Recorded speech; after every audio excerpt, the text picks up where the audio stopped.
welcome to the Old Man Orange podcast. I'm Spencer Scott Holmes. And I'm Ryan Dunigan. And there's this Clint Eastwood movie I saw that I don't think most people have ever seen. It's called Beguiled. I have not heard of that one. What it is Clint Eastwood's, he's a wounded Civil War guy from the Union. And he's found kind of like, like bloodied and burned and beaten by this like 12-year-old girl. And they drag Clint Eastwood's body back to like heal him up. This is in the South too, let me rephrase that. Okay. At like an all-girls school.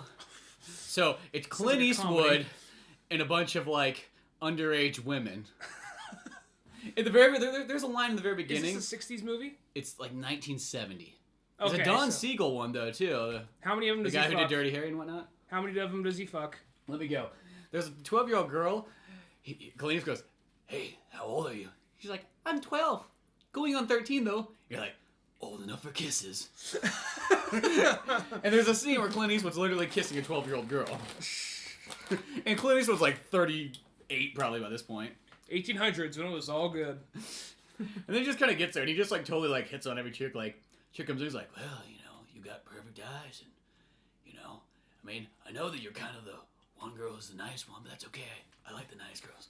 And then there's like the black man. He's like, "Me and you could get out of here." She's like, "I'm married." "Well, I can find your husband." Like, he tries like every possible I angle. can find your husband and kill him slowly. Is he? And then there's like the lady that's running it, and then he's like getting all. Well, I guess this is Eastwood when he was in his late 20s, early 30s. No. Even then, he's like, because it's like 1970, so he's probably almost 40 by this point. Really? I guess he just is that old, really, right? all the movies you see him in, he's always 30. Okay. It's the only time he was like, unless you're watching one of those like the Tarantula one and stuff like that. That's the only time he's like younger. Oh, okay. All right then. Well, yeah. All right. Never mind. I have no defense then. I was gonna say, well, I guess he's in his 20s. And it's sort of like the movie is like it's sort of like a suspense horror, if that makes any sense too. Really? It just sounds like a comedy. It sounds like a comedy. Is Clint Eastwood the scare? Is he like the villain of the movie? Just going around trying to rape like 18-year-old? It's weird because like the women are kind of almost like the villain too. It's like there's this kind of like maybe Clint Eastwood's the villain, maybe like these girls are the villains. Mm-hmm. They have this kind of weird stuff going on. They end up chopping off Clint Eastwood's leg in the movie. I was gonna say, I was just about to go. Is it like Misery, where they say, "Write us a story, Mr. Eastwood"? Well, Clint Eastwood, he gets all three of these girls riled up, and they're all like, "Oh, he's gonna come to my room and fuck me tonight," or whatever. Or he's gonna come to my room and fuck me. So they're all like waiting up, and he literally goes after like the one who's like the total like kind of like bitch or whatever. But he literally picks the one that's the hottest. He does the thing is like, I don't care about personality or skill or wisdom or anything. I'm just going for literally who's the hottest. That's the standard. She may be a total bitch, but that's what I'm going for. That's the standard Eastwood move right there. So that, and then like the chick who's kind of like the one who's like I could never love, but you are the only person I love. Like pushes him down the stairs. So they're like, "Oh, you got gangrene. We gotta chop your leg off." But they do it while he's asleep. Is he awake for it? No. He just wakes up and just like, "Oh, what?" He wakes up and goes like, "What the fuck?" And then he literally goes and gets like the only gun in the house for some reason. He's like, "I'm gonna fuck whoever I want, and I'm gonna do this and that, and you're gonna..." He's like this one-legged man, so it's like one-legged man gets like 8 women. I don't know how threatening that is with a gun that has one shot. It was the 1800s. It is. And then the one chick that pushed him down the stairs eventually is like, "Oh, I love you, let's get away." And it's like, "We're getting married now, I guess." But then they eventually kind of end up killing Clint Eastwood. Killing Clint Eastwood dies? Mm-hmm. I'm not gonna say how, because it's kind of cool. Okay, so I guess... Or it's different, let's say that. I guess he kind of is the bad guy, or depending on how you twist it, And like, especially the 12-year-old girl, like when she finds out, she's like, "But I thought you loved me. I'm 12 years old. Sorry, baby, them tits are too small. I'm gonna put you on hold for a while." Yeah. Call me when you're 16. That was probably the legal age back... Actually, I don't know. There probably wasn't a legal age back then. No, it's the South. It was the South. Oh, they're... Like, what the fuck's that? What the fuck's the legal age? The South just has a lot of manners, but I don't think they have legal age. I was actually watching... a little bit ago, I was actually watching Faster. That's such a good movie. And the more I watch that movie, the better it gets. Well, here's the thing about that movie. People... I'll say this. It's not a perfect movie, but... People kick the shit out of that movie to like an unfair level. And it's kind of like, yeah, it's not exactly perfect, but the things that are great about it are so fucking great about it. And it kind of makes you forget and kind of forgive any like little like problem it has. At least for me. Because a lot of people, they're kind of like, what the fuck's with this movie? It's like, the action's quick. There's only a little bit of action. And it's a modern day Western. Well, that's what I liked about that movie. Is I liked the action, instead of being like dragged out, it was shortened to the point. Mm-hmm. But that's what made it kind of cool. Yeah. And just plus a lot of people didn't get the good, bad, and the ugly thing with driver, cop, and all that. The only real complaint I have about that movie is that I think they give you a little too much information. So I when we first saw it in theaters, I kind of figured out from the get-go. You already get, well, if you watch The Good, the Bad, and the Ugly, you're like, oh, I know what's going on. Well, there's that, but Billy Bob Thornton, because he was generally, I guess, he's the ugly. Well, he wasn't even. I guess by the end of it, he's the bad, but you don't even think of him as a bad guy as you're watching the movie. You're just thinking, okay, it just has the formula of Good, Bad, and the Ugly. Just these three guys. The story about these three guys, even though The Rock is generally the main character, But then they kind of gave you a little too much information, like, oh wait, he is the bad. You don't realize it. For a while you just think he's just some like schlub who's just trying to get his shit together. But just things about the movie are just like so fucking badass. Just the part when he gets out of jail and he just stands there for a second. He has a little card. He just flips the card. There's like bam, bam, bam, bam, bam. He starts fucking jogging like 10 miles through the fucking desert. The music starts to pick lower down. He like rips the sheet off. I think is it a Charger that's there? If I remember correctly, I think it's a Charger. Challenger. I don't know. It's one of those movies. I've actually only seen it 3 times, and I haven't watched it in about a year by now. But I watched it the other day, and just rips it off. The music picks back up again, even though he just got done jogging 10 miles through 105 weather. He puts on a leather jacket because he's the fucking Rock. He doesn't give a shit. Badass. Yeah. So I don't know. I don't know. Yeah, it's like my literally. I can't even really think of too many complaints. I just liked how it was. I thought that was cool. It was different. I think it was because it was different. Well, it was just one of those things. It was different in the sense, like, yeah, it was a very 70s-ish movie. It was very much like it was the modern Western. It was kind of like a John Sturges movie too. I always say Sam Peckinpah. It was that too, but it was also a John Sturges film. It felt like. I actually have a Sam Peckinpah movie that I saw. Is this the one? Go ahead. Actually, surprise me. It was called Pat Barrett and Billy the Kid. Oh, I really wanted to see that one. That one might be the best Sam Peckinpah movie I've ever seen. And that's the one where Sam Elliott. Awesome. It's a young Sam Elliott, correct? No, it's I thought it was a young. It's Chris Christopherson is Billy the Kid, and then James Corbin is Pat Garrett. Pat Garrett, yeah. Mm-hmm. And then it's also got Bob Dylan in the movie. Bob Dylan, I know Bob Dylan's in that, yeah. And he really I cannot really figure out what his exact purpose is in that movie. But there's a part where Bob Dylan literally throws a knife into a guy's throat. And that's cool because all the songs kind of like Bob Dylan does all like the background music to it. Yeah. And it has Knockin' on Heaven's Door, and it plays it like three or four times in it. Maybe the song was made for the movie. But then that's what I was wondering though. I'm like, is this where this movie or the song came from? I mean, I already knew it was Bob Dylan, but maybe this is where it originated. Yeah. Well, I remember one time it was like when I was a kid, and like Guns N' Roses. Knocking on Heaven's Door was playing in the car, and my dad was driving. He's like, "Oh, what the fuck is this?" Turns it off. This is a different station. He says, "You don't like that song?" He says, "I like the real one." So. But this movie, like, it's a Western, but there's action every 5 minutes. Mm-hmm. It's just badass action too. That's a Sam Peckinpah film I always wanted to see. You gotta watch. It's really good the whole way. And Chris Christopherson. He reminds me of, like, he kind of looks like if, like, Jim Morrison played Billy the Kid. I don't know why. Just the way he, like, the look he kind of has. I guess because it's, like, the movie's 1971 or 3. There's a lot of actors I like in there. James Corbin. It's also got Slim Pickens is in it, too. Slim Pickens? He just plays a cameo, but he's in it. Yeah. So that's badass. And then, like, well, the thing is, I want to see it because, I mean, I'm not a historian on him, but I always found Billy the Kid to be really interesting. And I love Young Guns. I love Young Guns, but I know it's not historically accurate. Mm-hmm. Neither of them are very historically accurate. They're both good movies. Number 2 is amazing. But I'm curious to see how accurate this one is. I saw the part because there was actually a documentary on Sam Peck. It wasn't on his entire career, but his career in westerns. Mm-hmm. So, and they used some of the footage from that. Huh. And it looked like the way Billy the Kid died was accurate to how he actually died in real life. Yeah, I meant to actually go and look some stuff up on that, because it's like, I've seen a bunch of movies, but that doesn't really help my cause of what really happened. I know Billy the Kid versus Dracula is not the real one, but you know. Well, Billy the Kid, he's almost like that. I think all cultures have this kind of legend in there that they make a lot of movies and stories off of. Yeah. Because, like, there's a lot of Billy the Kid movies. I want to say the guy who did Goon, he has a comic called Billy the Kid versus Jack the Ripper. Jack the Ripper? Huh. Jack the Ripper, yeah. Or is he That'd be pretty awesome. I don't know. Jack the Ripper. Jack the Grim Reaper.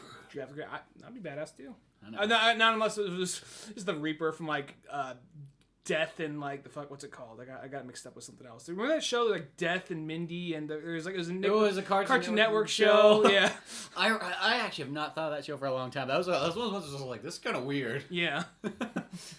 But no, I was thinking that thing was named Jack for whatever reason. Jack Skeleton or something like that. No. But no, this one when you get the chance, if you see it, buy it. It's where it's that good. I mean, I don't know. It's almost his best movie that I've seen out of all. I haven't seen all his movies, but I've seen about 5 or 6 of them. Out of like the 4 I've seen, I love them all. It's not like it was. There's not a single one I've ever. There's ones like sort of like my least favorite one probably I saw was like Straw Dogs. But it does have that build up. It still has some really cool moments in that movie, though. It's not. When I'm saying least favorite, I just don't like as much as like the Wild Bunch or else. No, I get you. But I don't know. This one rivals the Wild Bunch. I'm not too sure which one's really better, but it's damn near close, if not maybe a little bit better. I'm not too sure. When you explain Wild Bunch to somebody, like it's one of the best westerns ever made. Well, what is it? Well, it's for most of the movie, old guys on horses bitching about the new days, but believe me, it's fucking badass. Yeah, this movie is it's action packed. It's badass. There's that part. It's got. I like that story of like Pat Garrett, Middle Kid. They're best friends, but now one's on the law and one's a rebel. Yeah. Now he's sentenced. He's like, you got to kill your friend, kind of thing. Well, there was that thing in Young Guns 1 where he's like, someday I'll be like Pat Garrett, and he just like smiles and nods. That's all Pat Garrett's in the movie for. Yeah, the second one, he's like the villain. Mm-hmm. Yeah. But Young Guns 2 is fucking amazing. Well, that's the thing. Young Guns 1, because everybody talked about how amazing Young Guns 1 was. And I went and bought it without even seeing it. I'm like, I'm glad I bought it. This is a good movie.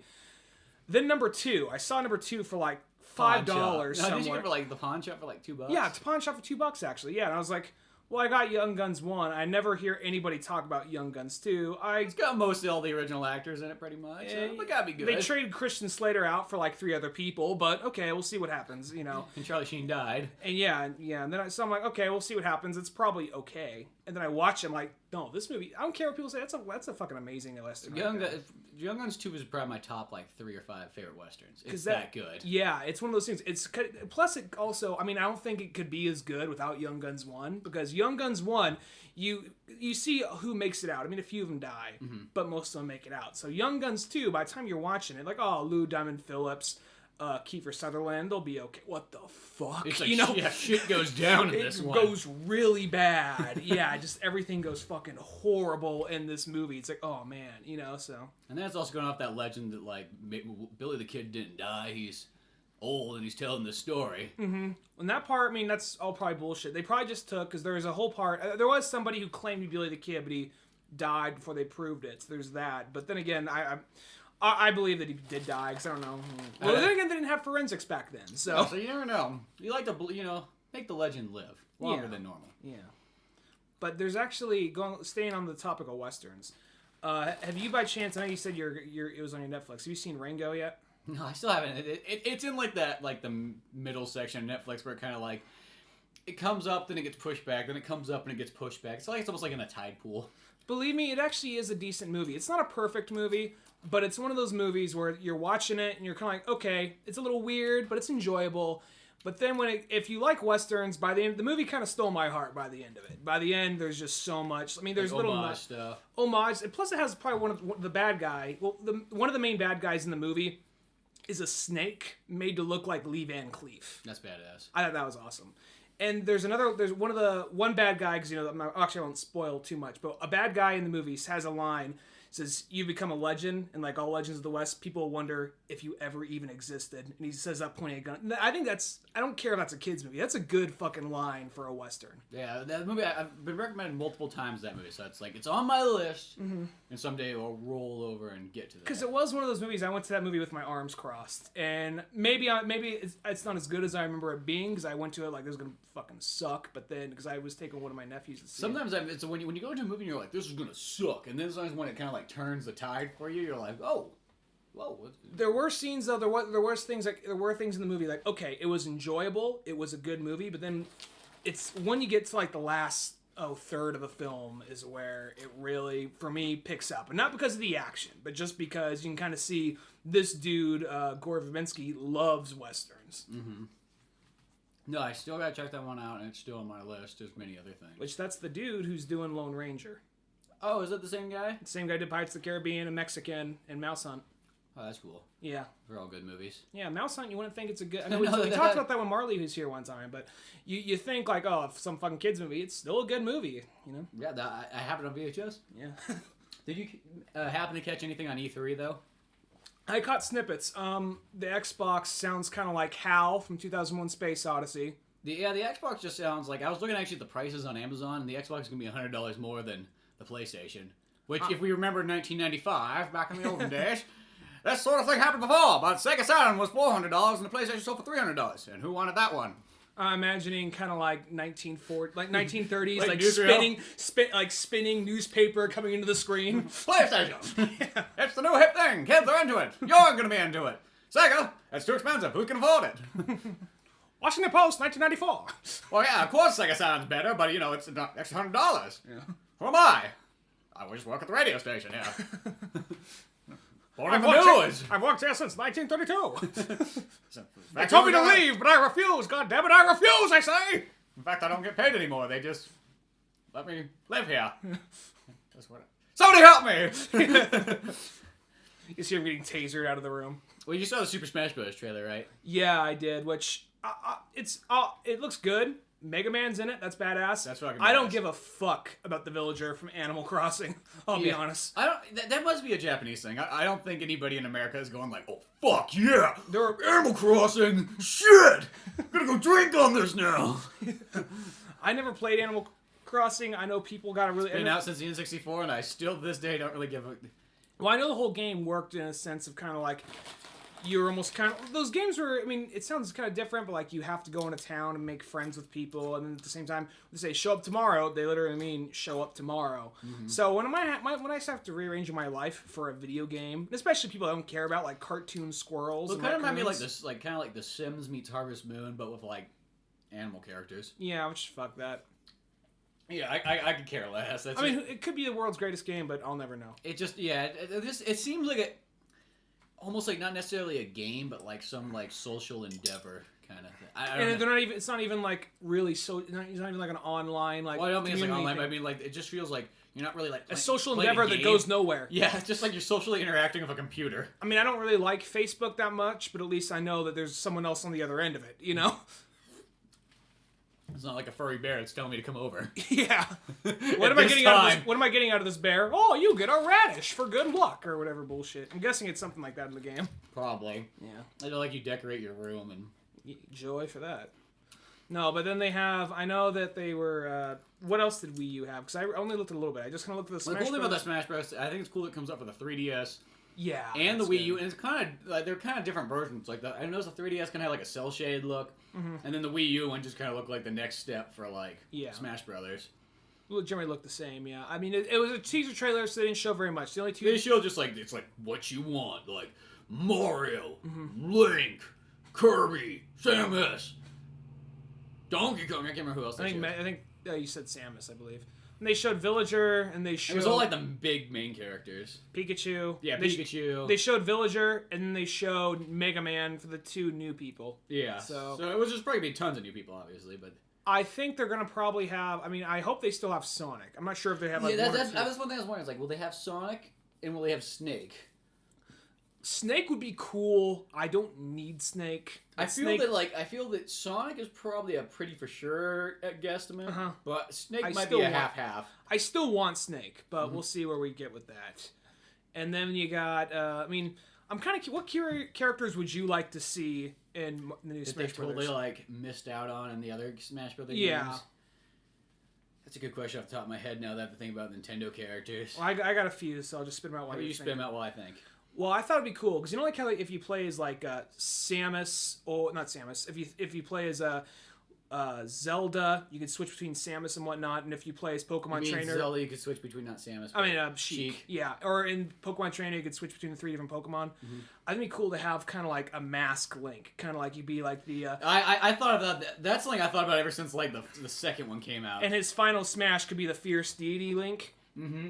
You know, you could be like Zora Link, Gorgon Link, and then the Dooku Seed Link. Well, one thing I thought would be really cool. This is what I thought would be cool, like by Brawl by the time this came out, but is if you could get like you get characters and they have just kind of like different costume variations. So it's like more than just a costume. Like you know, you get Mario and you get Dr. Mario, And then maybe you get Mario Sunshine Mario, and maybe you get, like, you know, Referee Mario just for, like, something fun. Yeah. Even if it's not that much different, but just something that you can see all these different, like, Marios over the years. Some Japanese import game where Mario wears a bucket on his head. Yeah, just... There was some weird game like that. They're like, Pokemon made a reference to it. If you play, like, a kid plays a video game, he's like, what's on the TV? It's Mario. He has a bucket on his head. It's apparently a reference to some, like, game. Huh. That never came to America. And then even if you had, like, the Pokemon trainer, you could, like, put the Pokemon trainers that are in, like, the different, like, generations of Pokemon. Yeah, you could probably do, like, Silver and Gold Pokemon Trainer or something like that. Yeah, and just, like, it'd be cool if they even did a little bit variations, too. Like, you know, like, Link, you could get, like, different ones. Maybe you get, like, the Super Nintendo Link or kind of the old-style Link where he has, like, the brown, like, tight things on instead. Yeah, so it's just not just the same kind of, like, just switching between colors. Because the only character that actually had a real outfit change was Wario. Mm-hmm. You had Wario... And then you had Samus. Well, she had kind of. You could have her in Zero Suit Samus. But that was almost a plenty different character. It really was. It had none of the same moves. But then you also kind of round in. You round in. What was I gonna say regarding that? Sonic sorta had like Sonic and Pikachu kind of. It was just like they're faintly shade and they had like a bandana or something. Yeah, Sonic just had like little wristband things on it. Just something stupid like that. Make him Shadow or make him something else. It's like to me. I know a lot of people go like, "Oh, it's just Sonic. It's Shadow," but like he just says all Sonic's moves. It's like, well, whatever. Fuck, I get to play a Shadow. Yeah, I mean, people really bitched on like that. Like I remember on like the second Super Smash Bros. Because of stuff like that. Mm-hmm. It was like, adds more characters. Who the fuck cares? Yeah, I mean, there's more like. I just think it'd be cool just to switch it up. Don't do the Street Fighter 4 thing, not this every Street Fighter game beforehand thing. Yeah, yeah. Well, I don't think Nintendo, at least about the Smash Bros. They like to wait a while so that you feel like by the time a new one comes out, it's like, okay, I feel like buying this. Yeah, I'm curious to see what other characters come out. Like, I mean, I guess you could. By this point, will we have a Toad? Maybe, I don't know. Maybe. But speaking of Toad, did you see that new Super Mario? New Super Mario. I think it's just called Super Mario World 3D. Fuck no! What is this? It'll blow your fucking mind. Is this Super Mario World 3D? Is it for the 3DS? No, it's actually not for the 3DS. Strange enough, it's called 3D, but it's for the Wii U. Oh fuck! But it looks almost kind of like a Mario 64 game. I mean, it's probably not gonna be maybe like as in depth as that one is. Mm-hmm. Looks, but like kind of it kind of looks like a mix between Mario 64 mixed with the new the Mario 3D Land for the 3DS. And then also you can play as Luigi, Peach, and Toad. Oh my fuck! They're actually finally kind of listening. There was a couple levels in the trailer where it was a floating box in the middle of nowhere, but most of it looked like he was on a full-on like land. Because that's the thing. Even though I love 3D Land, it was kind of like just stack boxes in nowhere. It looks kind of like you're in like a VR training for Metal Gear Solid. But then yeah, that's literally what it looked like with like happy clouds behind you. But that's kind of what I liked about Mario 64 and other games like it, before 3D Land, or actually Galaxy, because you were actually, it felt like you're on worlds, not Galaxy, I guess you physically were on like these spheres in space. But I mean, it just felt a little bit more, I guess, it's Mario, so this might be stretching the term, but logical, I guess you'd say. No, this one looks, and it's got like a lot of characters from Super Mario World in it. It's got like the football player guy in it, and just a lot of these other bad guys. And then there's the parts where you're like riding like Yoshi-looking water creatures and all kinds of stuff. And you can actually play the game 4 players, which just looks like the most difficult thing I can imagine. It's already difficult in 2D. Jumping simultaneously at the same times across these platforms. But whatever, like, just the regular game itself looks so cool. It does just kind of look like, finally, they give us maybe a close enough to a sequel to Super Mario 64. Well, I mean, when we say that, I still liked Galaxy, and I still liked Sunshine. Well, here's the thing, is like, I still liked those games, but they weren't. But they weren't. It's like they're really fun games, but they're not like in the Mushroom Kingdom. It just doesn't feel as Mario as it should be. Well, this game really looks very Mario. Yeah. Now I don't know if they're gonna kind of do the thing where it's just like they start slapping all the stuff in your face. They do got this weird new costume that they're showing off, where Mario's in a cat costume. Mm-hmm. Which looks like it's kind of fun, but when Mario's running on all fours... that's where... Looks fucking weird. No, I don't know about Did we not learn from the frog suit? The frog suit's badass, though. Even though it's hard to control. It was meant for underwater. I know, when you're Orlando, it's hard to control. Boop. But he just looks weird because he's squatting down like that. Even the cartoon, it looks weird. Yeah. No, it's kind of like that, but he's like running on all fours. It just looks, I don't know what it is, like a person running on all fours. Mario is into furries when you think about it, because he dresses, like a bumblebee, he dresses like a cat, he dresses like a raccoon. Tanuki, yeah, Tanuki. So, I don't know, I think Mario's into furries. I think he's in like underground furry clubs or something like that. But I just thought it was so cool. It's like it felt like they kind of threw in like Mario World stuff. Hopefully, what I really hope is hopefully get rid of the kind of that 3-coin thing and go back to an old-fashioned like map layout where there's like secret high places you can go and all kinds of fun stuff like that. But still, it's like they throw they kind of the Mario 2 thing, so you can play as like Luigi, Peach, Toad. Instead of like 2 Toads like that on those. Yeah, because that just seems so like because when it's 1 Toad. That's kind of cool, but when it's 2 Toads, that's where it seems like I don't want to be Yellow Toad. Fuck you, you be Yellow Toad. You know? It's just like it feels like the Toad's like for the players, like just fill in, like Yeah. You could have just made a Peach and that would have been fine. And they don't have to play. They don't have to be like they all play the same, just different character shit. So. Well, this one looks too. It's like when she plays Peach, she does like the hover dress thing and all that kind of. They play kind of like how they would play Mario 2. I'll have to look this up. I'll tell you this: it looks really fucking weird though when all 4 of them are wearing a cat costume and running at the same time. Though yeah, I don't know what it is. It's probably fun, but it looks weird as fuck. It looks like I'm watching a bunch of Felicias from like Darkstalkers. Shigeru Miyamoto. Someone's like, "Hey, Shigeo, how's this look?" And he's just like looking over the monitor, like a big grin. 4 cats running like in the alley. He's like, "Yeah, put more motion into it." He's all like adjusting his shit, smiling, looking at the screen. I don't know what it is. It just doesn't look right. Shigeru, why do you always have him dressed up like in cat and like bee outfits and all that? No, don't question it, man. Just go with it, kid. Well, when I was a kid, man, I just used to like skin animals and wear them. I'd be listening to like Goodbye Horses. and I'd sit in a cave in my cat costume of like a saber-toothed tiger that I killed. I'd be dropping, like food and like lotion and like spraying a chick in a whale in my basement. And then did you see the new Zelda for the 3DS? No, I didn't. It's a sequel to the Super Nintendo Link to the Past. Uh-huh. And it's pretty much like that down view, but in 3D. Oh, awesome! It looks fucking awesome. It's literally a sequel too, so it's like all the like they use the same map and everything, but it just takes place like later on. Does he look like Wind Waker Link, or what does he look like? No, it's the Super Nintendo Link. Oh, it was in 3D though. I wasn't sure how he'd look though, as far as that. He looks like those kind of graphics, like the old like 90s Link, early 90s Link, but in 3D. Oh, makes okay. any sense. No, I get you. Alrighty. Yeah, top down. I mean, the same world. Still have pink hair? No, they're not giving the pink hair though. That's good. Which that name never made any sense because you look in the booklet, he doesn't have pink hair. Yeah. I don't know what that was. I thought it was just something on his hat at first. I'm like, that's what I thought it was too. It was just the weirdest fucking thing. Yeah. But that's badass. That's like one of my favorite Zeldas. Like right after Ocarina of Time, that's my favorite one. Mm-hmm. So I thought that was. I can't wait for that. It's for the 3DS, so that's cool. I know a lot of the stuff they're doing with the Xbox One. It sounds really fucking sweet. It just like really sounds like how the thing is always on and always updating itself. Well, it's funny because Sony's just like they came out. They're like, well, unlike we're not like Xbox. They say it like that. Yeah, pretty kind of. Who like won't let you play used games and have to have it on the internet the whole time. We understand some people just don't got the internet. You know what I mean? Mm-hmm. Fucking Sony, represent, relate. I mean, I know I have like $1 million, and I wish you had $1 million. Let's be honest, you don't. But let's be honest, you don't. So that's why you got a system that you can feel like a millionaire, but you just gotta have $400. I'm just saying, we gotta just can't give these fucking things away. Yeah, I mean, we're practically giving them away. I mean, it costs us way more than $400 to make it. You know that, right? Yeah, of course you do. Fucking idiots. Yeah, fuck you, Xbox. What's the thing about, I'll be honest, I've kind of, even though Nintendo, I mean, at heart, I think of myself as a Nintendo person, but really, this last gen, I've been an Xbox person. I will say, though, so far, though, I didn't really see anything for PS4 or Xbox One that made me go man, I can't wait to get a fucking PS. I mean, they'll have good shit eventually, but right now it's just dude, Nintendo is just overwhelming me with all kinds of sweet stuff. I mean, there was a new Donkey Kong that was coming out that looked really fucking badass. What's the Donkey Kong? It's called... What the fuck is my notes? Well, pretty much it's Donkey Kong versus Vikings, which when I read Donkey Kong versus Vikings. That was what the synopsis was. I was like, what the fuck is this? So I had to click on the trailer because that sounded too weird.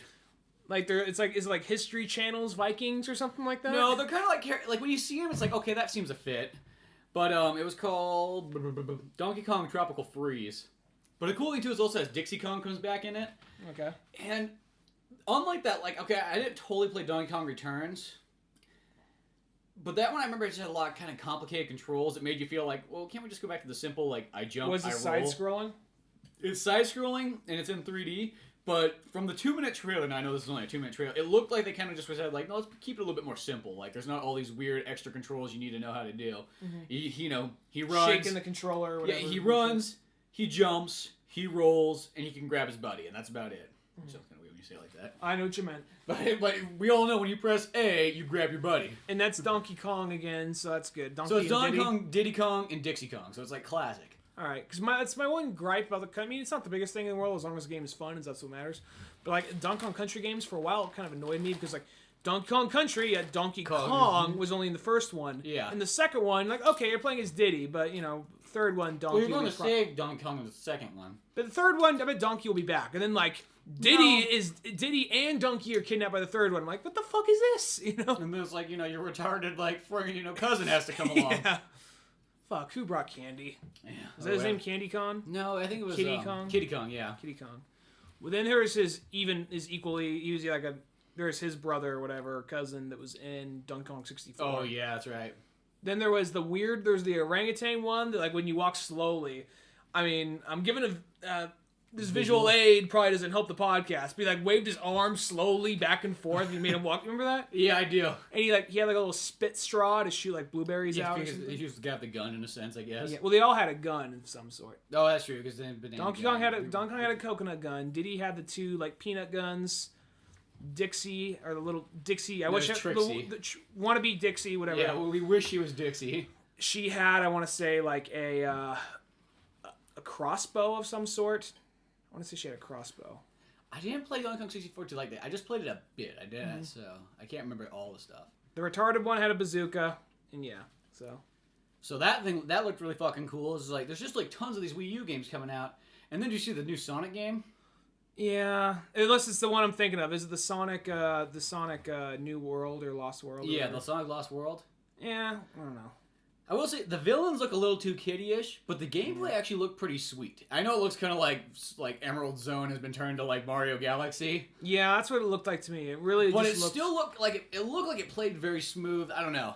Apparently, like what's going on too is there's supposed to be Nintendo has like exclusive rights to Sonic for like the next couple games or something. That makes sense. That's good. So that's cool. Well, here's my thing with that game. It just looks too much kind of like... I mean, it looks... Here's the thing I want them to stop doing with Sonic. Every game, they give him kind of a hook of some sort or a gimmick of some sort. This one just looks kind of like... I mean, it may be a good game. I can't say it till I play it. But really, it just looks kind of like... I said this before with Sonic Colors. Visually, like the way Just the art direction for Sonic Colors, it looked like it was trying to be Mario Galaxy. Not gameplay-wise, just art direction, Mario Galaxy, which did not pan out whatsoever. I mean, the game itself is a fun game, but just visually, it just... Yeah, they've been over that. Because the villains look kind of corny in it. And this one, though, it actually looks like the gameplay is Mario Galaxy-ish, because it looks like you're kind of on rails, you're kind of going from, like, floating object to floating object, and... It looks like it could be a fun game, but just when I saw the villains and I saw that, I kind of want it just give me a straightforward Sonic game, you know? I mean, it's like you get to play as Sonic, which is cool. I'm not going to judge it till I play it. So yeah. I don't know if I'm going to buy it right away, but I think Xbox is kind of shooting themselves in the foot with all this trying to be like Big Brother. Because I was liking Xbox for a while. Like, Xbox, you're doing good. Now they're trying to do all this Big Brother shit. It's like, fuck that. I almost feel like I'd get a PS4. I don't want to get them just to spite them. Yeah, I feel like I just get a PS4 over it. It's like, fuck you. Yeah. You know? Really, at the moment, I don't care about anything with the Wii U and the 3DS, but like when push comes to shove, it looks like the PS3 is going to be the next, or the PS4 is going to be the one to get. Yeah, exactly. And the thing is, it's not the price tag. It's just the fact that they have this they seem like they have this smug kind of like, what the fuck? You don't have internet? What the fuck's wrong with you? You know? Yeah. And then on top of that, it has to constantly have an online like feed, and you can't turn it. And it's always on to an extent, you know. Which I feel like by the time it finally comes out, I feel like they're gonna kibosh all that. And then stuff. There's the rental thing, not the rental thing, the used game. I really do that. Like unless they're fucking retarded over there, like I feel like they're gonna kibosh all that stuff. That's just gonna be like those ones like. Big joke! Yeah. Like, I just cannot, because you know what's, it's like those ones like, here's one thing. Not everybody lives in a city that plays video games. Yeah. Like, 2, not every video game you buy is, brand new. What happens when the games are old and there's no brand new ones left? Yeah. 3, what was the other part of the thing that they did wrong? People were almost kind of worried. I mean, I can understand this, but people are kind of worried about like because the thing's always on. So I guess if you have a Kinect or something, unless the Kinect is actually part of the Xbox. I don't really know what the deal is, but it can almost like watch you from your living room. I heard someone was saying from that aspect. I can't imagine it having had that straight internet feed though. It's just like I mean, really, it's like, are they fucking retarded or something? Like, yeah, that's the only thing. It's just like, so Sony's just kind of doing the thing where it's just like, no, even though a lot of I don't know why I said that. A lot of the Xbox guys, they have X's in them. A lot of the Xbox guys, though, kept going like, well, no, it's not exactly like what Sony's saying. Well, they were saying it was like, they said like you have to actually install it on your Xbox. Could be, and if you use it more than twice or so, then you start to pay a fee. So it's like an Adobe thing. So I'm like, fuck you. To me, it's like, well, fuck that. It's like, I almost feel like by doing this, you're literally gonna go downstream really quickly. I'm sorry, Gears of War and Halo will not be able to save you from that. Yeah, I mean, that right there is already going to steer me away. I mean, when you start giving me a ridiculous price or whatever, it's like, okay, all right, I guess I'll do that. I don't mind paying for something that's better, but don't limit me. And at the same time, don't kind of act all like, sit there with your arms crossed, like, well, you fucking, you better fucking pay, just being kind of like dicks about it, trying to hold it above you, like, how badly do you want it, Well, that's really almost. I feel like they can go like, we can make these nods do whatever we please. Like, no, you can't. They are fucking idiots. We are Microsoft. It's voiced by Malcolm McDowell. if there was any, well, actually no, Fallout 3. Yeah. The evil computer was Malcolm McDowell. Yeah, there we evil go. President computer. Yeah. But no.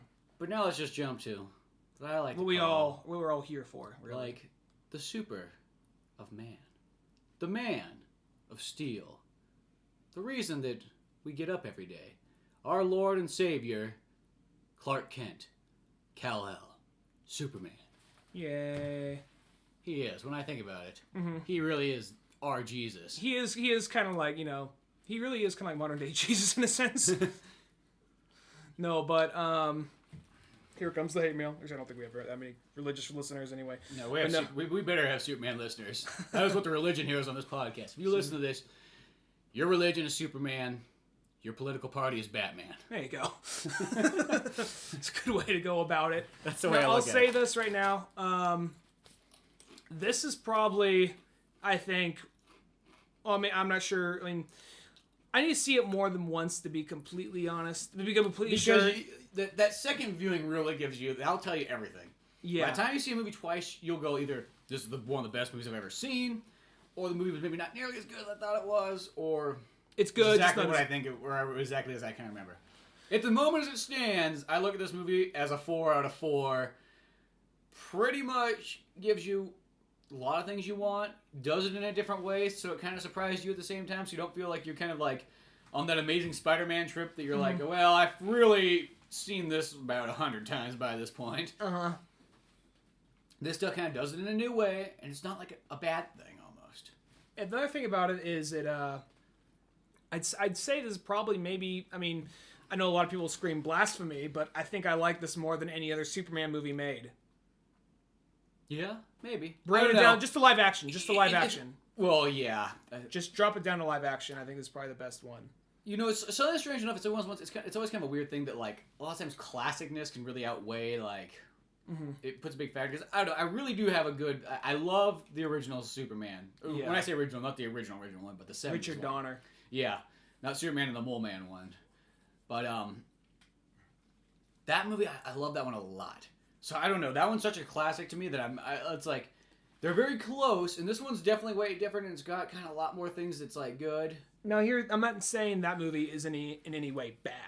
I know. But here's the thing about that one, and I'm not trying to shit on the movie.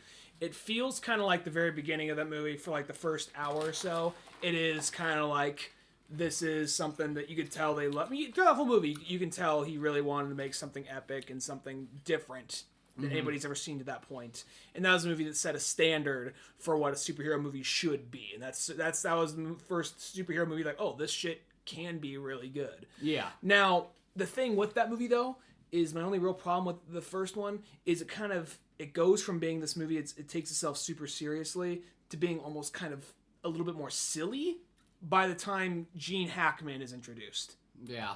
And sort of because I guess because Clark's kind of like Sonny's like really clumsy. Oh, Yeah. Lois, I'm so sorry. Now I'm not trying to shit on that one because I love that movie, and this movie cannot have been Well, made yeah, without sometimes Gene that. Hackman's kind of like semi like he's evil yet he's semi comical for some reason. Yeah, exactly. Now this flick though, and plus there's this he always has like some He weird, was like retarded. hello boss. He always was like boss. It seems that Superman found again. Yeah. I messed up. Amazing how that brain can generate enough power to move that body, move those legs. So that line was. Yeah. It was almost like a Pinky in the Brain thing. Yeah, it kind of was. You know, it makes sense. I think if you were someone as smart as Lex Luthor, you would surround yourself by people who are way dumber than you. Well, one thing I've always like every single time you ever see somebody who's really smart, I always just think that like I had a friend back in school who was one of those kind of guys who was like really smart, but he always kind of surrounded himself with actually kind of the kids that weren't nearly as smart lots of times. Not like he didn't have friends with other people, but like it's almost like he had like just his he literally had henchmen, if this makes any sense. I can see that. And I think he knew exactly because these guys weren't nearly as smart. I think I know who you're talking about. I won't say a name though. I don't think you actually would never met this guy. That's Oh, what I'm thinking of. I'm thinking of back in high school. This is actually pre-high school, but Oh, okay. Well, anyway, this flick though, I think this movie did an awesome job because. Well, first off, let me say this. Well, no, I'll get to that part later. All right. Superman. This movie did an awesome job because it managed to. I think a lot of people worried like we're gonna have this 30 minutes to an hour build up to how he becomes Superman, but we really don't have that so much. It actually moves in a very logical kind of way, and at the same time, it's told in snippets of flashbacks. That's the coolest part. I like how it kind of keeps, it gives you a little flashback, and then we go back to like the main story. I think there's a little flashback, so it builds up over time instead of like that. Literally, the movie could have just been edited together, as like the first 40 minutes was just all him, getting from point A to point B, and they were like, okay, now it's a Superman movie. Yeah, exactly. Because that was the problem with Amazing Spider-Man. Even though that was a good movie, it was literally an hour or so. You were sitting there waiting for him to get in the suit, and I mean, granted, they were doing it a little differently, but it was like, we know what happens. This could have been like maybe at most 20 minutes. Mm-hmm. But this, at most, which I think it only took like 30 minutes in the original one. Mm-hmm. But no, that's Spider-Man. This is Superman. And Superman, this I like how he's already because after we have because they also I think they fill in the Kryptonian culture a lot more. They go into it more. Yeah. You see more of Krypton. At the same time, I like how they actually were on Krypton for 15 or 20 minutes of the movie. But it moved really smooth. It had action to back it up. Yeah, and it was badass. They actually made Jor-El out to be a badass. I think Russell Crowe's like, look, if you're gonna bring on the Crow, you gotta let the Crow do his action. Crow does action. Russell, you don't have to call yourself the Crow. No, I'm the fucking Crow. You bring me. You call me the Crow. Yeah, look at me in the eyes. Call me the Crow. Well, cool. I like their costumes they had too. They reminded me of like Gears of War armor. They kind of did look like that. Because it really had like these big bulky armor suits, but then they had like no helmet or anything. And you saw Russell Crowe. You saw like Jor-El. He wasn't a pussy. He was a badass. Oh yeah, he's firing guns. He's kicking ass. Yeah, they have like kind of almost like martial arts fighting in it. They were doing martial arts fighting, and that's cool. Even when there wasn't Superman action going on, it actually here's one thing about the movie. A lot of people complain about this movie because we didn't usually as soon as we see a movie we'll like just record the podcast right away. This we had a little bit of time to kill, and in that time I went and looked at a few reviews online on the movie, just seeing what people were saying about it. Mm-hmm. And here's a common thing people were saying, which really annoyed me. Now they're free to feel this way. I'm not going to sit there and try to say you're wrong, but I mean, here's what they say the problem of this movie. They say the first half is great because it has this build up. There's a lot of emotion, there's a lot of drama, and you get to know and like the characters. They say the last bit of the movie, it becomes just a total slam, explosion, action fest, and a lot of that is lost. Now, that part's fucking badass. Here's what I think though. I think the whole thing about that is because a lot of people are saying, yeah, I mean it was really good. Then it just became explosions and this and what that. What the fuck were you think you were going to see? Yeah, that's what I said. Pride and Prejudice 2? Well, they said I went on for like too long or something. And here's what I have to say. Here's what I have to say about that whole bit. Fuck you. What I have to say is generally it was building up so you actually kind of gave it because they said like it almost became like so like like someone said in the review it almost became like too real in a sense. Like, I was thinking like 9/11 or something when they're tipping that shit over. It's like that's the stakes. They were giving you high stakes and making you worried for these characters and this whole big buildup you have in the center of the movie. Because the way this movie goes is I can tell you it opens up with just a little bit of action in the beginning. Then a long build-up, a lot of story, a lot of wandering. But there's still a lot of action in that part, because there's a part where he's saving, like, the entire oil tanker thing. That's true, there's that part. So that's all still action. Yeah, and then you get the part with... he's saving the bus? I mean, it's not, like, extreme action, but that's still action. You get little snippets of action in there, but just not him punching shit, but just little snippets of action. And then you... like children. No, and then you get to, like, the last, say third of the movie. Would you say half or last third, maybe? Maybe last half? I'd probably say it starts at the half, and then it kind of when Lois Lane gets in the ship. When Lois Lane gets in the ship, would you say? Doesn't he? No, I guess maybe that he doesn't fight before that. I guess maybe that's where like the half point is when Lois Lane and Superman both get in the ship and go. Yeah, to maybe that is probably something. Maybe that's around the half. From there on in, generally, it's pretty balanced. It has a lot of action, and like just full on. Like there's like I want to say like a 5 or 6 minute scene where he's just fighting like two Kryptonians in the middle of Smallville. Well, the cool thing too is like action. It's really like I don't think I've ever seen action like this in a live action movie. Mm-hmm. That's the one thing. It kind of takes like almost like that, like Neo fighting the agents to like the extreme. That's what this action is really like. It's very similar, like that battle like on the playground. Mm-hmm. But man, if that playground was a full-on town, and there's more shit getting destroyed. And the whole thing with that is like all this build-up, it almost kind of made you more worried for the characters by the time shit went down with all this action. Mm-hmm. So that was just a critique I saw a lot of people give it, and that just kind of annoyed me because like you're going to see Superman. I mean, they was like, oh yeah, I want to see action, but it just became too much action. It's like it was kind of a trade-off. You get all this emotion stuff right here for the build-up to get to know and love these characters, and then be worried for them when all the shit went down at the end. Yeah. And that's what I thought this movie did an awesome job of that. Because there was a part, at one point in the movie, I was sitting there just going like, okay, I'm enjoying it, and this is all interesting, but this is a Superman movie. Where's the action? And the movie, it's almost as if the movie just stopped, looked at me, so like, hold on, bitch. And then just, here you go. And then just totally, I was expecting some action. I was a little worried, because at that point, I was a little worried it was going to be one of those things, we're going to have one big action scene at the end. But it's not at the end. It's like roughly at the halfway point of the movie and onward. Well, the cool thing, too, is like the action in this movie, like, let's just compare it to other like Superman live action movies.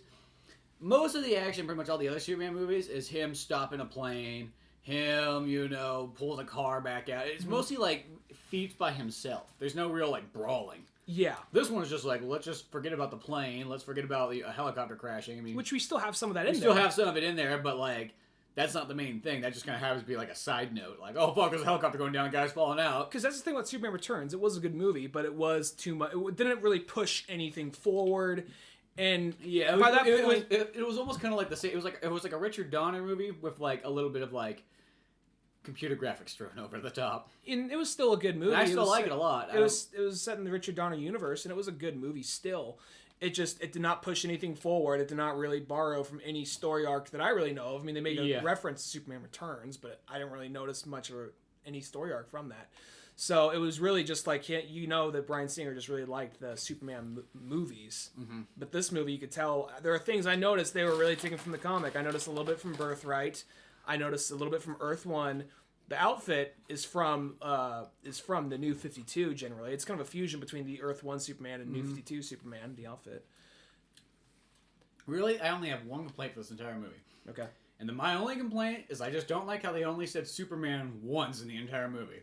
And for the longest time, I was sitting there, about an hour into the movie or so, I was like, they better fucking say Superman. I will be pissed if they don't say Superman. Like, that was the only thing that started going through my mind, like, this whole time, and I was just almost like, come on, say it. Don't be a fucking pussy. Because they had that one part where Lois Lane's like, well, why don't you just call yourself Super? It's like, bleep! And the guy's like, whoa, we gotta take you in. Yeah. Like, we got drugs back here for you. Yeah. And it was like, oh, they fucking, like, and then it's like, and then the only thing I can say, it's just like this one guy was just like, well, the hip word on the street for him is Superman. That's what the kids call him, I'm young, I'm hip, look at me. I'm bringing you coffee. That was that guy, yeah.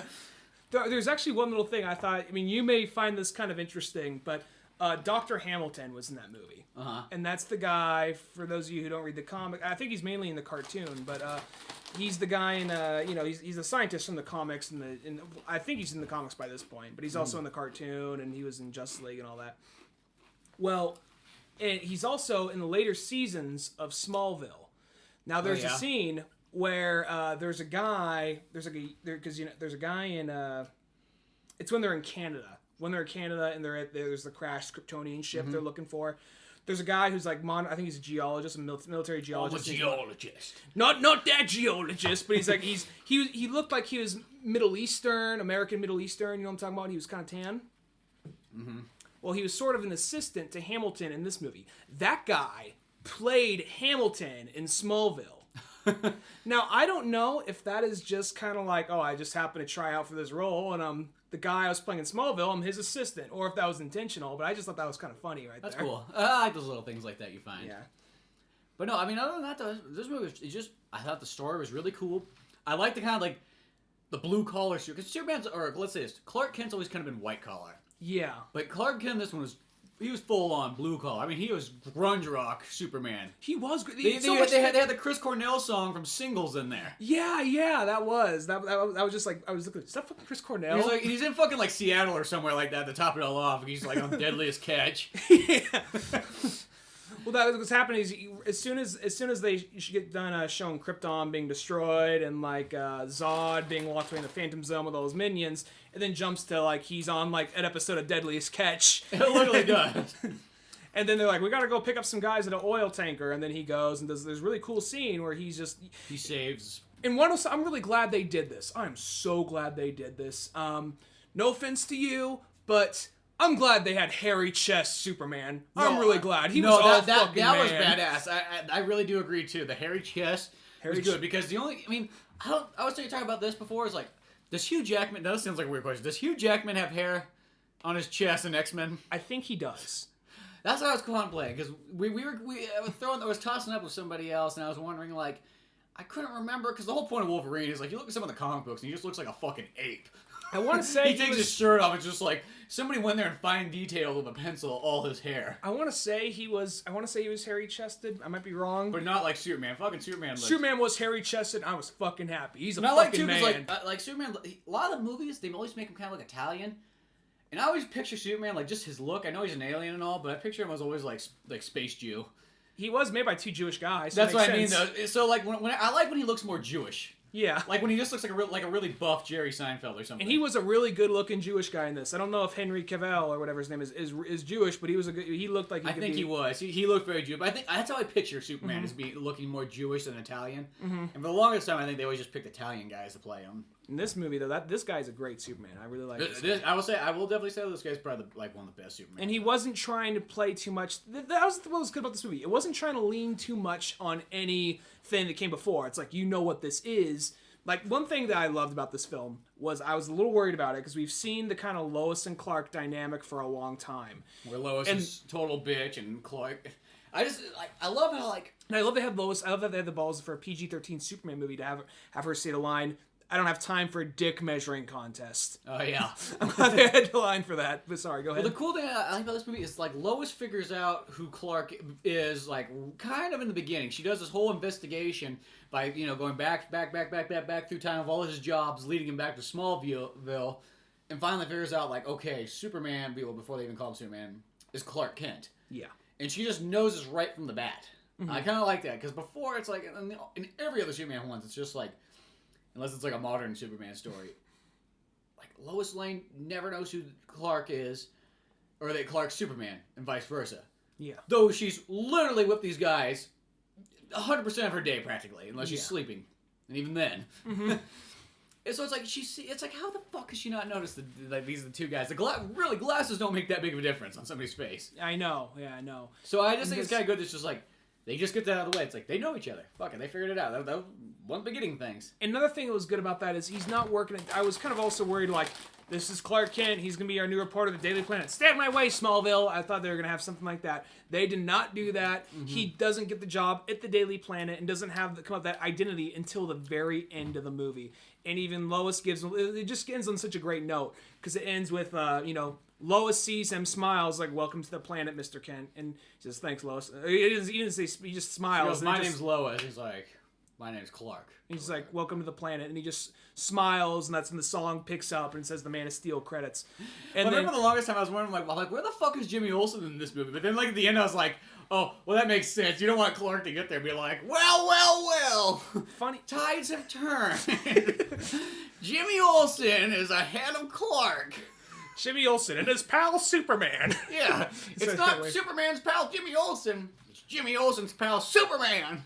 I actually got something. This might irritate you a little bit because I was looking on this because someone that was actually... Jimmy Olsen was in the movie to a degree. And this might piss you off. But that girl, her name is... The girl that was the intern. The black hair? Black hair. Her name's Jenny Olsen. Oh.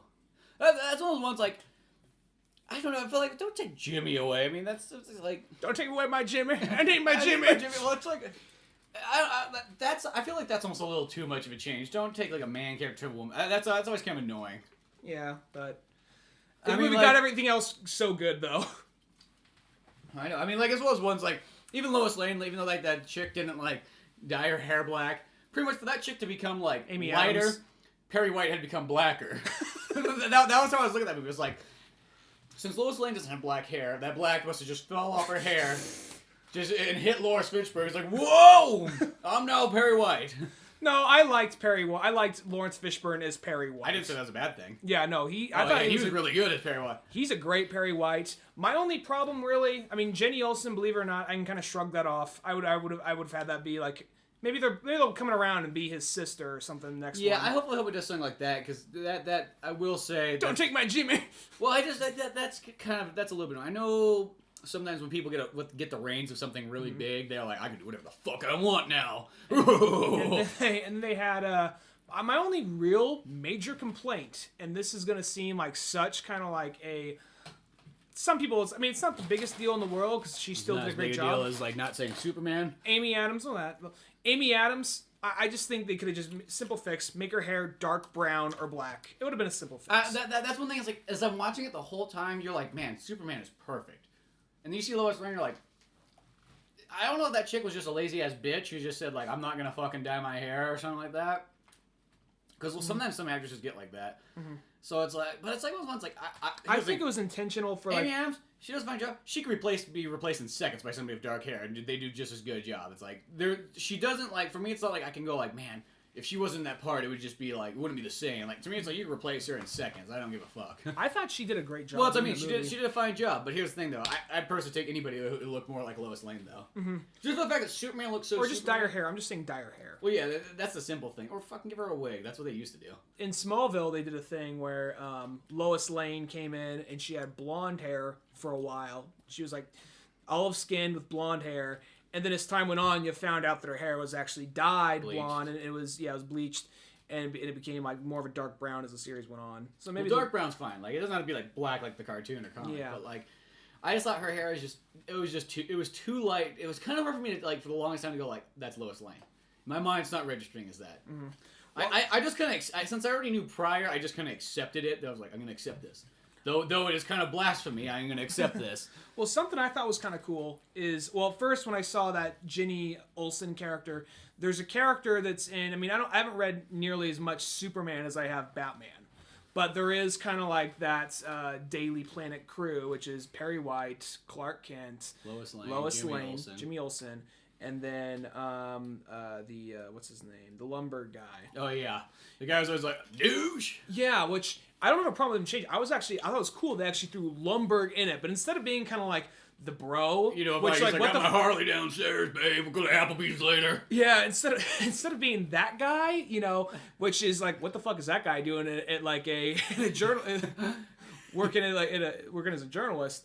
But he looks more like a rapist in this one, you know? I know, because he was like balding. He's like, you want to go to the sports game with me? Yeah, he was just tonight? More. Yeah, and it was like, no. He like just kind of turns and looks at like the next female available. Like I don't care, I can get my fuck on no matter what. Yeah.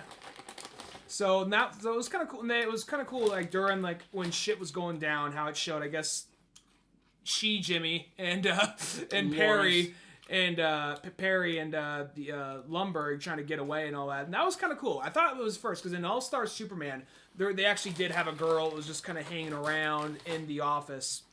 And I assume that's who that girl was. That's what I thought. But no. But still, it was still like, I just thought that was cool. They're focused on aspects we didn't see. And Zod in this movie, I thought Zod was pretty awesome. Mm-hmm. They didn't even do the whole kneel before Zod thing, but it still worked fine. No, it's still really badass. Tons of action. Mm-hmm. Zod was fantastic. Yeah. I think that's a good way to kind of do the intro into Superman. I mean, that was it.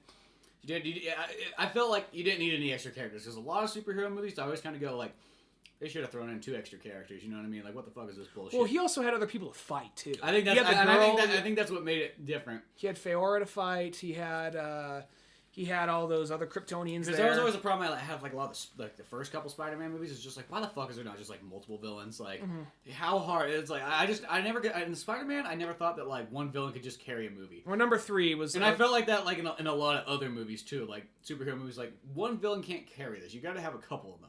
Well, number 3 was maybe you should have just chopped one villain out of this flick. There was a little bit much going on. Well, no, I don't think it wasn't the villain's fault. I think it was just the fact that it just wasn't like made properly because they changed it like halfway through. Yeah, the whole adding in Venom at the last minute, but yeah. I mean, there's nothing wrong with that. Like Sandman, Venom, and what's his New Harry, Goblin. Yeah, Harry Goblin. I think it was right there. Going back to Spider-Man just for a second, because Spider-Man and Superman are kind of polar opposites. Not really in but like they're almost kind of like very similar too, because Superman's kind of the main person in DC. Though nowadays I know it's kind of Batman, but as a kid I always just thought of Superman being the biggest person in DC. Yeah. And Spider-Man's kind of the biggest person in Marvel. Now Iron Man. Now Iron Man just stepping his iron boot over Spider-Man's like nuts on the ground. Spider-Man's the classic though. But he's classic. But Superman, yeah, they have the same colors. They're both in a kind of like a sunny New York-ish city, like let's just say. They both kind of stand for like all is good as can be. Mm-hmm. Both kind of nerdy in a sense. Yeah, well, both if you count Clark, even though this Clark's like not nerd. Clark can't. His alter ego is pretty nerdy in a sense. I wonder how nerdy they'll make him like Clark Kent in later generation in the Man of Steel movie. This is one of those movies I am looking forward to the sequel, but here's something I'm a little worried. It's almost kind of like every once in a while you get a movie that you like it so much you get scared for the sequel. Going to Dark Knight, I love Batman Begins so much I was almost scared for Dark Knight. Dark Knight ended up panning out awesomely though. So yeah, and Rises still a really good movie. Still good, but it was definitely a major drop compared to the first two. I guess you could say. Yeah, still a really good film. It's still good, but it had we beat that up. This is the movie. Like I think Dark Knight Rises will be the movie that literally we'll talk about till we're like 95 years old. We could be like in a fucking retirement home, like on our deathbeds, still talking about Dark Knight Rises. I think Dark Knight Rises will still keep reassure ourselves. It was a good movie. It was good, but it was just not the same. And that's my only fear. Is like I just. My only fear, it's really like Dark Knight Rises is now going to be the symbol for the fear of superhero movies. Is that like they're going to give you a bunch of really great stuff, and then for some reason they're going to peter out on one of them, and you're going to be like, what the fuck? You were so close to like Batman perfection that you, like, what happened? Yeah. And I almost had that fear sometimes with a lot of other stuff too. Like, you're so close to Superman perfection. Like, why the fuck did you back up the last second? Yeah, and plus, the other thing this movie did is so many superhero movies, they wait till later to bring in the whole kind of like, this is the end of the world type shit. Mm-hmm. This is the first one, and it said, fuck it, we're starting off with that. So it's going to be kind of hard. I guess you got to jump on. You got to use Darkseid. You got to use Brainiac. Mm-hmm. It's kind of, I guess you have to fit Lex Luthor in there somehow, maybe. But, or Lobo. Lobo would be fucking badass. Lobo would make a great B character. He'd be a good B. And then at some point they have to team up maybe at the end. Yeah, they have to team up because that's kind of like what happens in a Lobo Superman story. It sort of seems like. Yeah, it's kind of like Sonic and Shadow. Yeah, exactly. So like that'd be cool. There's all kinds of stuff you can throw in there. Wolverine versus Lobo. Wolverine versus Lobo. That'd be a badass crossover battle. That would be a sweet one. But no, but right here though, something I thought that was good about the movie was I thought that like I was saying, they always have the big end of the world battle, because this movie, the city full on gets just fucking demolished. You just know that, like, you know, millions of lives were just lost. Yeah. There was no fucking get around it. There was a lot of people killed in this And you movie. even saw a part, because it was kind of funny, but kind of sad at the same time. There was a part when, like, It was what literally happened, the rape beam. well, because what happened is, one beam got on one side of the world, because, you know, Kevin Smith, they talk about the giant spider. 2 giant spiders got on opposite end of the world, instead of drill through, and they're just terraforming the planet to make it suit Kryptonians. Because what happens is, like, oh yeah, well, just bring us Gal-El and we'll get the fuck out of here. And, because he apparently has all the cells in him. We should actually jump back for a second. Because that sounds fucking confusing if you had no idea what was going on. Yeah. I assume you have something. I assume you saw this movie already, but... Yeah, let me just jump it back just for a second. I don't think this is part of the original continuity, but they changed it for this movie. It's kind of an interesting idea. Every person on Krypton is genetically engineered and born for a specific purpose. And Superman is the first person that was like naturally birthed. Just in like 100,000 years or something. Yeah. And they have this, it looks like a skull. I don't know what they call it. What they call it? The cortex or something? Something like that. It sounds like Crash Bandicoot, but yeah. But they had like it looked like some kind of like fractured skull that was that was in the center of this machine that was kind of like generating all the life for all like these genetically engineered babies. Jor-El takes that and then fuses that into Kal-El, Superman. So it's in him. So the Kryptonians are after him because that's in him, and they need that to genetically engineer. So all the information of like Krypton is pretty much stored in Superman's cells. Yeah. He's just like a giant like motherboard or a hard drive, pretty much. Pretty much. He's the man drive. The man drive. So anyway, where's I going from there? So that's the main reason they're going after him. But they don't know that right away, though. They don't know it right away. And Zod, though, the thing is, you don't feel that bad for him, but at the very end, because what happens is they're trying to drill. They say all we need is Kal-El. We'll get the fuck out of here. But then they say no, we're actually going to take over. We're going to wipe out the humans and lay down foundation so we can start new Krypton. Mm-hmm. And so what they do is they create these 2 spider things that are drilling a hole, which are terraforming the planet so they can live there like normal Kryptonians and not have these powers. It just kind of shoots a beam down, and then it comes back up, and shit flies up in the air. And you see people and debris just going, woo, woo, woo, woo. It looks like that ride that's at Great America. The drop zone. Yeah. That's what it looks like. It looks like the giant... The drop zone of death. Just woo, woo, woo, woo. And then, which the whole city just gets fucking demolished. And it's kind of like, I almost kind of imagine Christopher Nolan and Zack Snyder were both sitting in the theater watching. And David S. Goyer were sitting in the theater watching Avengers. Like, we'll top this bitch. And we only need one guy to do it. I love that there's that scene, though, where, when the giant spider flying over, India thing. Uh-huh. And there's a guy throwing a net out fishing. And just, he just gets some this, peasant turn. guy. And it's like a silhouette, but you totally know this guy's like, what the fuck is this guy?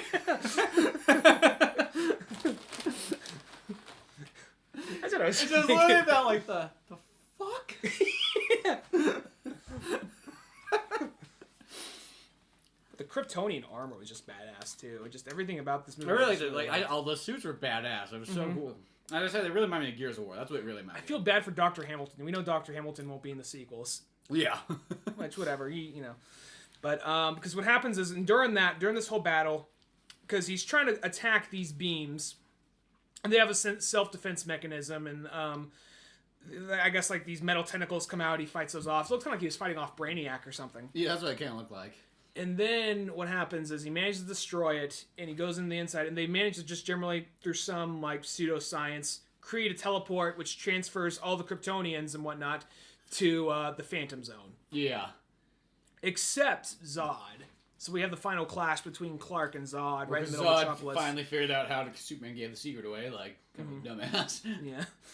When I was watching, I was just like, you're giving it away, right? But I guess that's what makes you Superman. How do you do it again? I already forgot. We're just gonna explain. It's like, Zod, you fucking idiot. See, my parents, they told me what to do. They told me just to, think about it and just calm my senses down. And just right, yeah. Just yeah. Oh, okay. Oh, yeah, it works. It works. Yeah, that's fucking right. Sweet. Kick your ass be easy now. I forgot about that part. Yeah.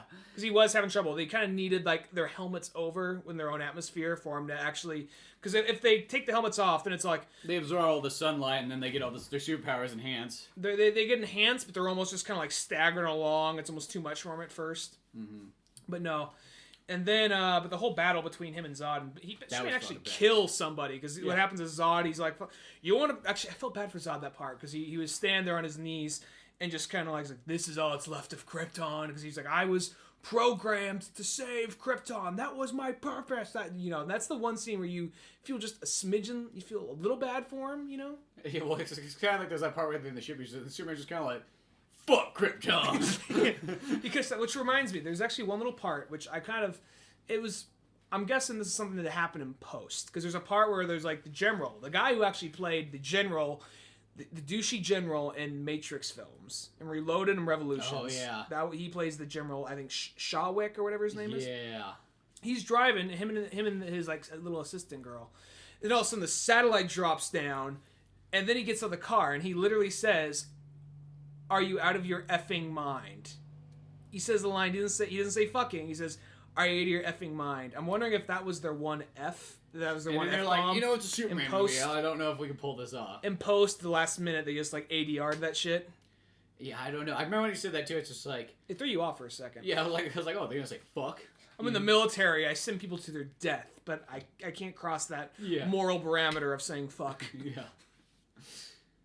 But it's kind of funny though. Like, it's like, can't search for my Superman. Just kind of tell him like, yo, stop fucking searching for my home. It's as simple as that. Yeah, I thought it was kind of funny how they had Pete Ross in there, but he was almost just kind of like he was just kind of like being a dick to him at first. He was totally like the first like, oh Clark, you fucking idiot! Look at me, I'm fat, blah blah blah. Which I don't remember Pete. Oh god, the bus goes over the edge. Oh, I'm fat, I can't swim. Like Clark saves him and he works at IHOP.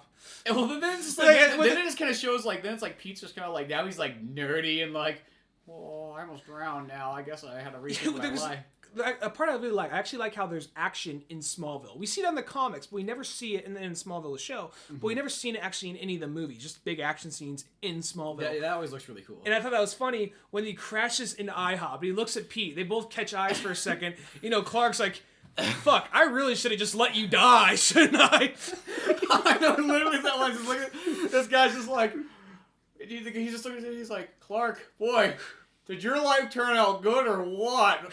I'm the fucking assistant manager at IHOP. That was just one of those moments right there. And, I love how IHOP even puts like, because you think about like IHOP obviously had to pay money to put that in there, but they're like, several times. We're totally fine if you want to make IHOP just look like the sad place to work at.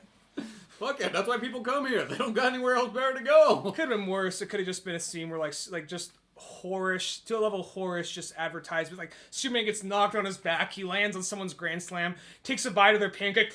He just gets power and just like laser beams like the other Kryptonian. Yeah, that could be horrible. Yeah. But like that whole part though, because like in the comics, Pete ends up becoming a politician, marrying Lana. Lana breaks his heart and says sorry, but it just ain't happening, I'll go back to the IHOP then. And he never got fat, but whatever, they're doing something different. The fact they threw Pete Ross in there. Just made him like... He still had his red hair. It was kind of a trade-off with everybody, because Pete, he did have red hair, but he wasn't short and fat. No, he's short and fat. No, you get... And almost kind of like, Jenny Olsen was almost kind of like, she looked like she could have played a young Lois Lane, really, looking at her. Yeah, she looked more like Lois Lane than Lois Lane. It's like they almost kind of switched off, like Amy Adams and like Jenny Olsen switched off, and through that, you kind of had like a switch off between Perry. It is kind of like a big rotation. Everybody kind of switched colors. There is kind of like a tree of some sort where they all just traded a quality or two from each other. Yeah, and just mixed and matched, except for Superman. Which we were complaining about that, but that's just a small complaint, because this movie is just totally... Yeah, because it's small. It's kind of like the Superman thing. I just wish they would say Superman, just because.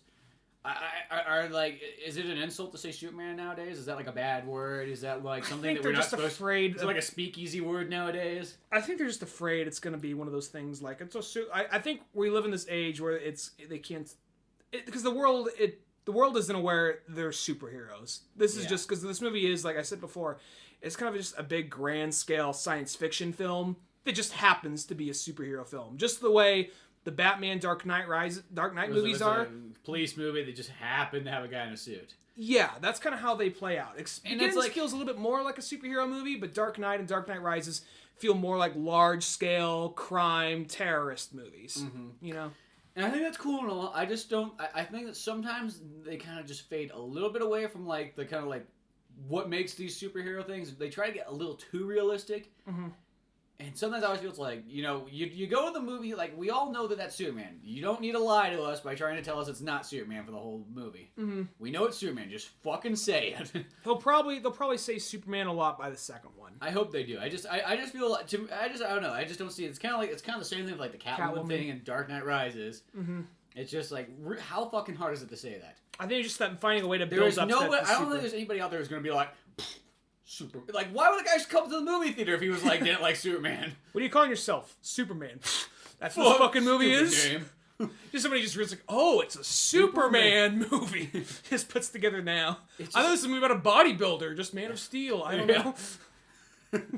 Maybe we'll get Steel. Maybe we'll get Shaquille O'Neal reprising that role. Maybe we might get Steel in later films.